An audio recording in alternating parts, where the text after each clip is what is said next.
अस्सलाम वालेकुम। आज की वीडियो में हम करेंगे एक्सरसाइज 14A और इसके मैं आपको करवाऊंगी क्वेश्चन नंबर 5 से लेके ऑनवर्ड जो है 9 या 10 तक मैं आपको करवा दूंगी इस वीडियो में, ठीक है।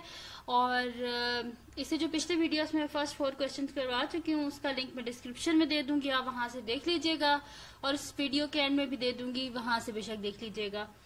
तो अगर अभी तक आपने मेरा चैनल सब्सक्राइब नहीं किया तो उसको सब्सक्राइब कर दीजिए और बेल आइकन को लाजमी प्रेस कीजिएगा ताकि आपको न्यू आने वाली वीडियोस के बारे में पता चल सके।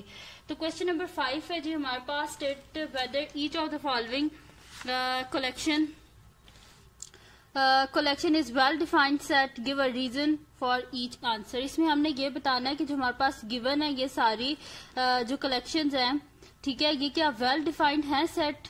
सबसे पहला क्या है, people in my class who has 2 brothers, ठीक है। हमारी जो क्लास में जो हमारे क्लास फेलोज वगैरह होते हैं उनके बारे में हमें पता होता है कि किसके कितने बहन भाई हैं और सब कुछ। तो ये हमारे पास क्या हो जाएगा, ये हमारे पास ना एक वेल डिफाइंड सेट हो जाएगा क्योंकि हमें पता होता है, ठीक है। तो मैं साथ साथ सेट्स भी लिखती जाती हूँ, साथ साथ उनके आंसर्स भी लिखती जाती हूँ। तो हमारे पास है जी क्वेश्चन नंबर 5, ठीक है। अच्छा, इसमें सबसे पहले क्या है हमारे पास, ए है कि pupils in my class who has 2 brothers, ठीक है। People in my class who has 2 brothers, तो इसके बारे में हमें पता होता है तो इसका सोल्यूशन क्या हम लिखेंगे, yes it is clear whether someone has 2 brothers, ठीक है। हमें पता होता है कि हमारी क्लास में कितने ऐसे स्टूडेंट्स हैं जिनके 2 भाई हैं, ठीक है। उसके बाद हमारे पास बी पार्ट है इसका कि a pupil in my class who is shy,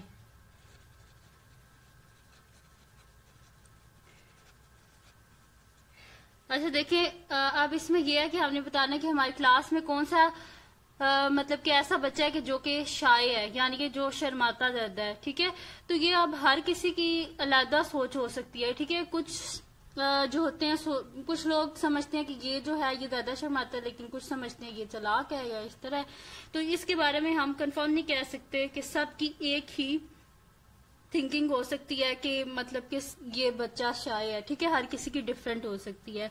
तो फिर इसका हमारे पास आंसर आ जाएगा, इसका सोल्यूशन हम लिखेंगे कि know someone may be considered shy to some, no someone may be considered shy to some but not to other, ठीक है। मैंने ये लिखा है कि कुछ लोग जो हो सकता है उसको कंसिडर करें शाय लेकिन कुछ ना करें, ठीक है।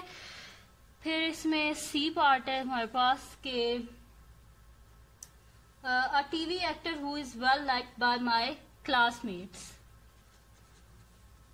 a TV actor who is well liked by my classmates,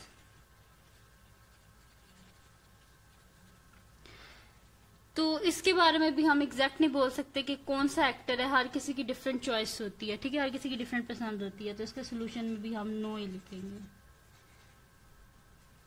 no an actor may be well liked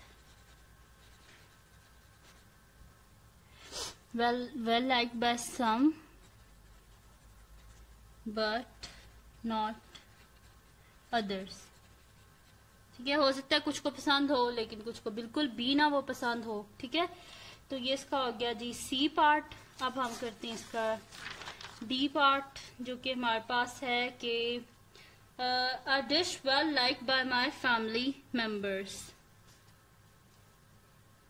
ठीक है, ये इसका हमारे पास है D part. A dish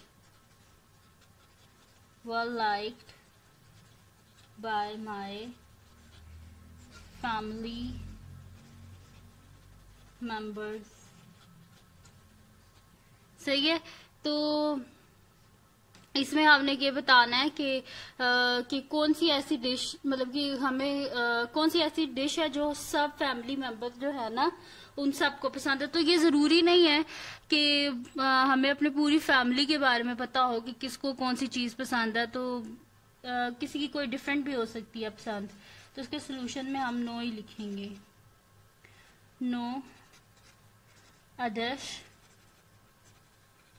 may be well liked by someone but not other. ठीक है, किसी को पसंद होगी और किसी को नहीं पसंद होगी. ठीक है, तो इस वजह से हम एग्जैक्ट नहीं कह सकते. अब इसका ई पार्ट है हमारे पास कि a text book use in my school. A text book used in my school. ठीक है, टेक्स्ट बुक जो हमारे स्कूल में यूज होती है, तो ये तो सबको पता होता है. तो इसका हम सोल्यूशन लिखेंगे yes. Yes, it is clear whether a textbook is used in the school. ठीक है, हमें पता होता है कि कौन सी टेक्स्ट बुक जो है वो स्कूल में यूज हो रही है. ठीक है, ये क्लियर है. ये डी नहीं है, ये सी है, लेकिन ये एल के साथ जुड़ गया. ठीक है, क्लियर है. अच्छा जी, इसके बाद है हमारे पास इसका एफ पार्ट जो कि लास्ट पार्ट है. वो है जी हमारे पास कि the most attractive actor in Hollywood. The most attractive actor in Hollywood. सही है. तो इसका सोल्यूशन क्या होगा हमारे पास? हमें नहीं पता होता कि कौन किसको जो है ज्यादा पसंद है, कौन सा एक्टर. तो इसका आंसर नो ही होगा. No an actor may be considered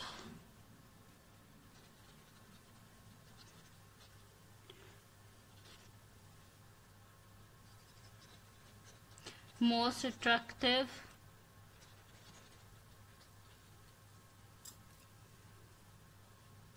to some but not others.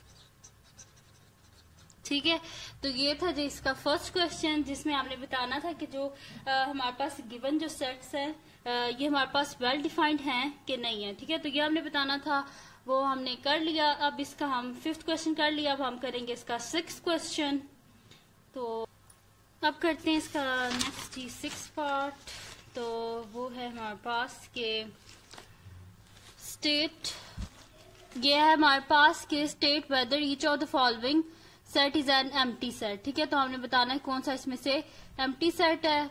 Polar bear living in the Sahara desert. Desert में पोलर बियर नहीं रह सकता क्योंकि पोलर बियर रहते हैं मतलब कि बहुत जहाँ पे ठंड होती है वहां पे रहते हैं. Batman with a crew cut. Batman यानी कि जो जिसके बाल ही नहीं होते, गंजा जो होता है, उसकी क्रू कट, उसकी कटिंग हो ही नहीं सकती. अच्छा, फिर हमारे पास ये लिखा हुआ है बसेस विद 50 सीट्स. ठीक है, और ये सारा तो ये मैं यहाँ पे लिखती जाती हूँ और फिर उसके बाद में साथ साथ इसके आंसर्स भी करती जाती हूँ. तो स्टार्ट करते हैं क्वेश्चन नंबर 6.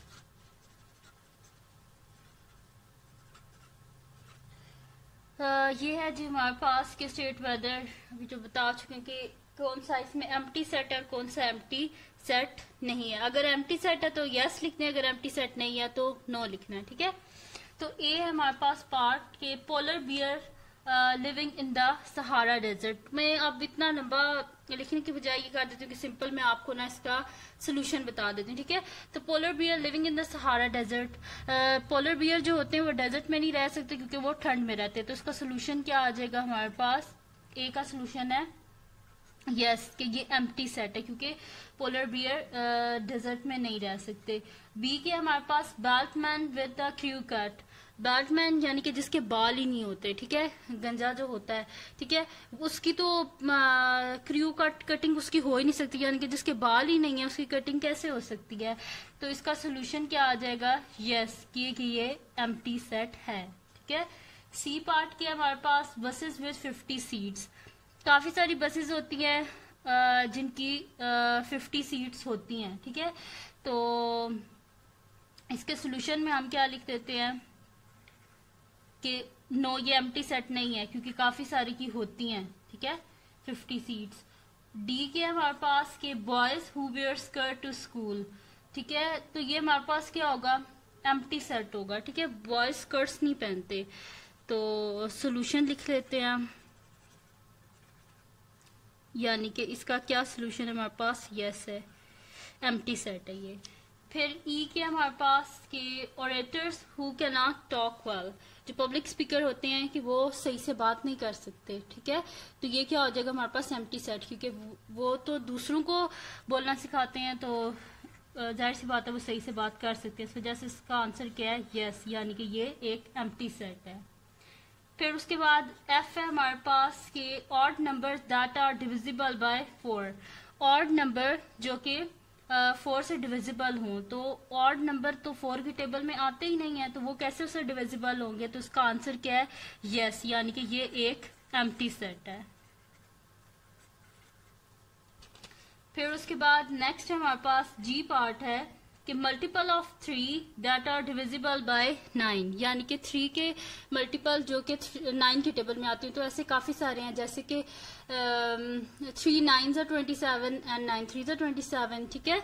तो काफी सारे हैं ऐसे, तो इसका सोल्यूशन क्या हमारे पास, नो है, क्योंकि ये एम्प्टी सेट नहीं है, ठीक है। फिर उसके बाद हमारे पास है H part, triangles having 3 equal side, तो ट्राइंगल की 3 इक्वल साइड्स होती हैं जिसको हम बोलते हैं इक्विलेटर ट्राइंगल। तो इसका सोल्यूशन भी क्या है हमारे पास, नो, क्योंकि ये एम्प्टी सेट नहीं है, इसके बीच में एलिमेंट है हमारे पास। फिर उसके बाद आई है पैरेललोग्राम्स हैविंग 5 वर्टिसेस, पैरेललोग्राम की 5 वर्टिसेस नहीं होती, ठीक है। तो ये हमारे पास क्या है, एम्प्टी सेट है, ठीक है। Solution yes. फिर उसके बाद जे पार्ट है हमारे पास कि quadrilaterals having 3 obtuse angle, quadrilateral में 3 ऑब्ट्यूज एंगल नहीं होते, ठीक है। तो ये फिर हमारे पास क्या है, एम्प्टी सेट है।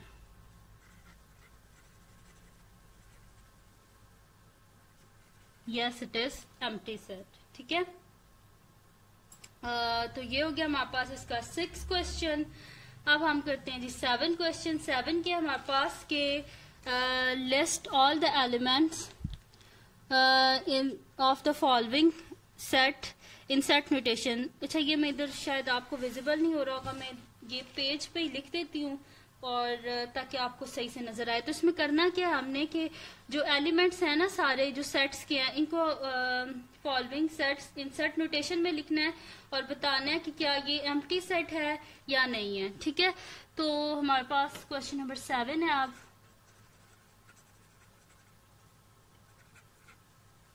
ठीक है, क्वेश्चन नंबर 7 है और इसका ए पार्ट क्या है, is the set of odd number that are divisible by 2। A क्या हमारे पास, E is the set of odd numbers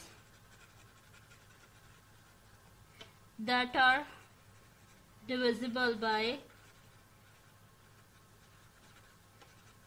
2, ठीक है। ई क्या सेट ऑफ ऑड नंबर्स हैं दैट आर डिविजिबल बाय 2। तो ऑड नंबर जो होते हैं ना वो आते ही नहीं है 2 के टेबल में। तो इसका सोल्यूशन क्या होगा हमारे पास, नो, यानी कि क्या सिंपल लिख दें कि ई हमारे पास क्या है, एक एम्प्टी सेट है, तो इधर लिख दें it is an empty set. ठीक है, तो हमने लिख दिया है कि ये ई क्या हमारे पास एक एम्प्टी सेट है, क्योंकि ऑड नंबर्स जो होते हैं ना वो 2 के टेबल में आते ही नहीं है। फिर उसके बाद हमारे पास इसका बी पार्ट है, वो ये है हमारे पास के x such that x is a month of year with more than 31 days. तो साल में कोई भी ऐसा मंथ नहीं होता कि जिसमें 31 से ज्यादा डेज होते हैं। ठीक है, तो ये फिर हमारे पास क्या हो जाएगा, एक एम्प्टी सेट हो जाएगा। बी क्या हमारे पास, F is equals to x such that x is a month of the year with more than 31 days. ठीक है, एक्स क्या हमारे पास मंथ है, मंथ ऑफ द ईयर है, यानी कि साल में कोई भी ऐसा मंथ जिसमें 31 से ज्यादा डेज हो, तो ऐसा कोई भी नहीं है। तो एफ हमारे पास क्या हो जाएगा, एम्प्टी सेट हो जाएगा। ठीक है, it is an empty set. ठीक है, फिर हमारे पास इसका सी पार्ट है कि G is the set of coordinator with 5 vertices each. G is the set of quadrilateral with 5 vertices. ठीक है, G के सेट ऑफ क्वाड्रिलेटर्स है जिसके 5 वर्टिसेस होते हैं, तो जो क्वाड्रिलेटर होती है उसके 4 वर्टिसेस होते हैं, तो ये फिर हमारे पास क्या हो जाएगा, एम्प्टी सेट हो जाएगा।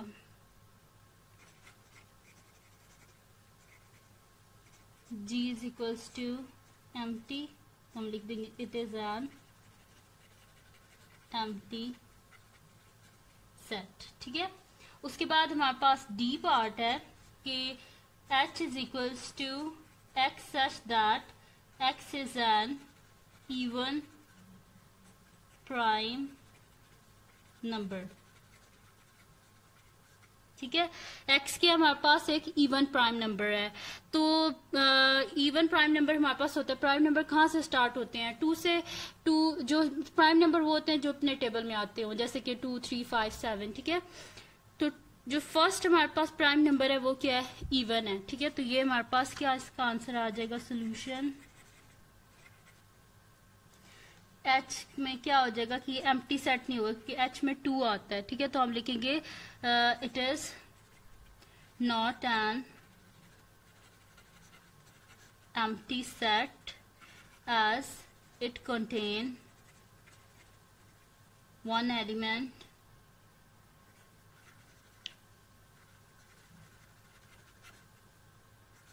Contain one element 2। ठीक है, इसके बीच में क्या आता है, एक एलिमेंट आता है, 2 आता है। ठीक है, तो ये फिर एम्प्टी सेट नहीं है। ठीक है, तो ये हो गया हमारे पास इसका क्वेश्चन नंबर 7। अब करते हैं इसका नेक्स्ट क्वेश्चन। नेक्स्ट पेज निकाल लेते हैं, इस पे हम कर लेते हैं नेक्स्ट क्वेश्चन। तो नेक्स्ट क्वेश्चन है हमारे पास क्वेश्चन नंबर 8।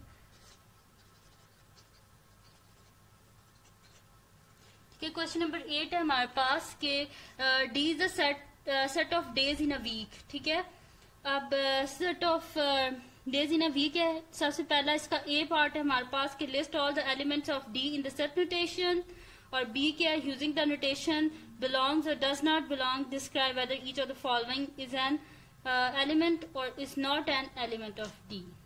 तो इसका फर्स्ट है हमारे पास कि 8 का कि हमारे पास क्या है, D is the set of days in a week। ठीक है, और इसका एक है हमारे पास के list all the elements of D in the insert notation। ठीक है, इसमें हमने क्या करना है, लिस्ट करनी है, यानी कि सारे लिखने हैं हमने element of D set notation में। ठीक है, तो सबसे पहले ए का सोल्यूशन लिख लेते हैं, फिर बी स्टार्ट करेंगे। तो डी क्या हो जाएगा हमारे पास, यानी कि डेज इन अ वीक है, यानी कि जो हफ्ते में जो दिन होते हैं वो सारे हमने लिखे। तो क्या होते हैं हमारे पास, Monday, Tuesday, Wednesday, Thursday, Friday, Saturday, and the last one is Sunday. ठीक है, तो ये मैंने सारे एक वीक में जो डेज होते हैं वो सारे लिख दिए, मतलब कि सेट की फॉर्म में।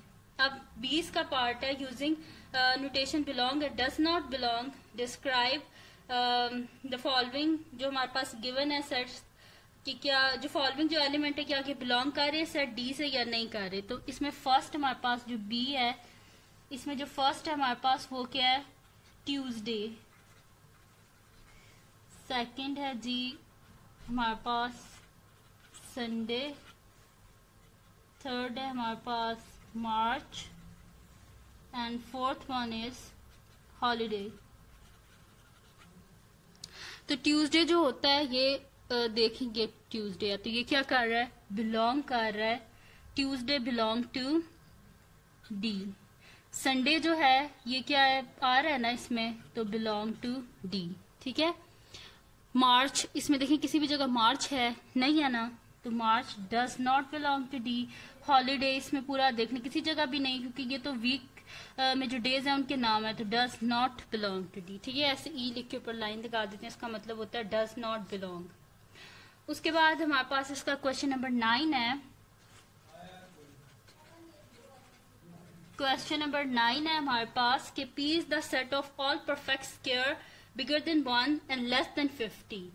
तो फर्स्ट हमने ये बताना है कि इस 10 बिलोंग टू P, और सेकंड ऑफ ऑल हमने क्या करना है, list all the element of P in the set notation. देखिए हमारे पास क्या है, क्वेश्चन नंबर 9 है, ये पेज नंबर 397 पे है, आप वहां से देख लीजिए, क्वेश्चन नंबर 9 है। ठीक है, तो इसमें क्या है हमारे पास, P is the set of perfect square bigger than 1 and less than 50।